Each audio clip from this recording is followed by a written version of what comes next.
Hey, what's going on, people? This your boy Lee Black coming to you live again with another Ratchet expose. In case you don't know, please subscribe to the TFG Ratchet channel and get the opinions of your boy Lee Black. I'm also the host of Real Talk for Real Men, and we air live on Wednesdays and on Saturdays, where we tackle serious topics dealing with relationships. And on both platforms, I always like to state that the opinions shared, they come directly from me, Lee Black. They do not necessarily reflect those of the channel or the TFG family. So with that said, let's get into it.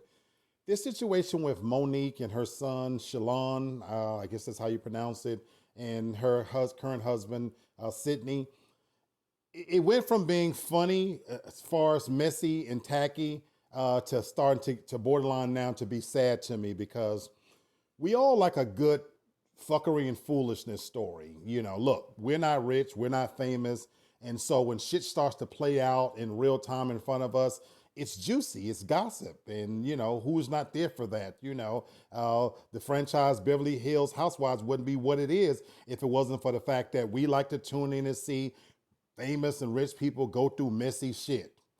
Having said that, when it starts to borderline on real shit, things that truly matter, then it starts to get a little bit sad because as it's playing out in front of us, there are no winners here, folks, just to be honest with you.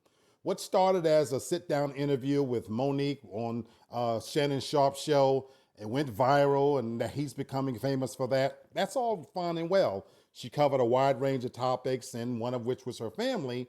And then subsequently, her son, Shalon, steps out and decides to call her out to a certain extent and let people know that some of the things she said may not necessarily need to be taken at face value because there's a lot of shit going on inside of their family and, you know, that she's pushing this false narrative. Well, it put her and her husband, Sydney, in what I consider a no-win situation.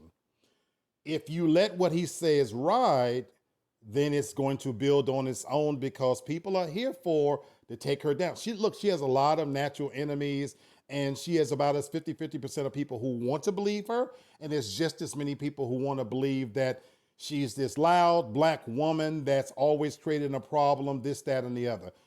We're not here to debate that part for this segment. I don't know what side you fall on, whether you believe everything Monique says is gospel, or if you believe D.L. Hewley and Oprah. That's not it. This is family. It's starting to get personal. She and her husband, Sydney, have now come forward and they've decided to make known text messages that happened between them because clearly they're estranged. Now, he's an adult. Let's start there. But in their response, they basically decided that they wanted to make private matters public because they thought this was necessary as part of a necessary conversation. And they stated, quote, "We need to stop being embarrassed about being human beings and about being black human beings. You will oftentimes hear you are embarrassing yourself in front of them." Well, who is them? I get where they're going with this, and I even agree with it to a certain extent that we as African Americans, as black folk, we do keep a lot of shit close to the vest because most of us were raised under the simple idiom of that what happens here stays here. How many of us have been told you don't take our business and put it out in the streets? I know in my generation, you got your ass whooped if you took family business and got it outside. That's just the way it was done. So I get where Monique and Sydney are probably trying to say that these are conversations that need to be maybe had in an open forum because they're not the only people going through this, and they're right. There's as many fucked up families as you can be. My family is just as fucked up as everybody else's family. No better, no worse. Whether you're gay, straight, white, black, male, female, rich or poor, we as people are just fucked up in general, and that's a fact. So is it healthy to be holding this, to put it out, especially as African Americans, because maybe it opens up the dialogue for us to be talking about how these things happen? Yes. The flip side of that is that it's just sad because you have adults. He's an adult. Yes, he's her son, but he's also a grown ass man, and that they're playing out their sides in the public. And we all know there's no winners when it comes to public opinion. Don't nobody give a fuck about either one of you when the grand scheme of things. Most people are here for the messiness of it. If you want to believe Monique, then you believe that he's an entitled fucking grown ass man who should be handling his business. And if it's not that important as you say it is, because you don't want to have a relationship with her, then why the fuck you responding? But if you believe him and you want to side on his side, well, look, she's on camera getting even more famous and putting out this narrative that she's been wrong when you're pointing at what everybody else has done to you and you ain't got your own house in order. The truth of the matter is there are no winners here. It's sad that they cannot resolve this and maybe they never will. They're not the only ones, people. We are messy in general as human beings. Families are fucked up in general. That's a fact, no matter who you are.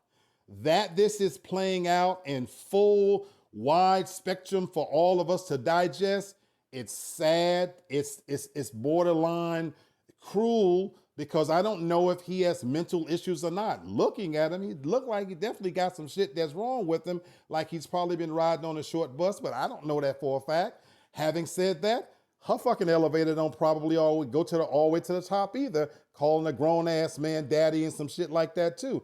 The only time I think is acceptable for a grown-ass woman to be calling me daddy is when I'm fucking her. But that's my personal opinion.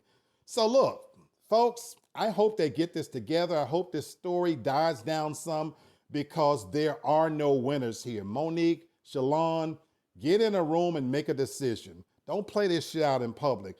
If you're gonna fuck with each other, try to resolve it. And here's something that nobody don't want to admit. Sometimes when it comes to adults and even family, all family members aren't friends. And there is no rule that says that just because you're family, you have to like each other. The truth of the matter is there's family members I have that I don't fuck with, I won't fuck with. Now, that doesn't mean I'm going to put their business in the street, and I hope they don't put mine in the street. So the truth of the matter is this narrative that they have to love each other, look, he's grown. However he got there, he's grown now. Go on with your lives, and if y'all don't want to be in each other's lives, sometimes that's okay. Relationships, including family, have expiration dates. You don't have to like each other, and you don't even have to love each other. That's a false narrative, especially when you become grown-ass adults. So in Lee Black's opinion, this shit is getting really sad, and I hope it stops. That's just what I believe. Let me go back to minding my business. This has been another TFG Ratchet moment.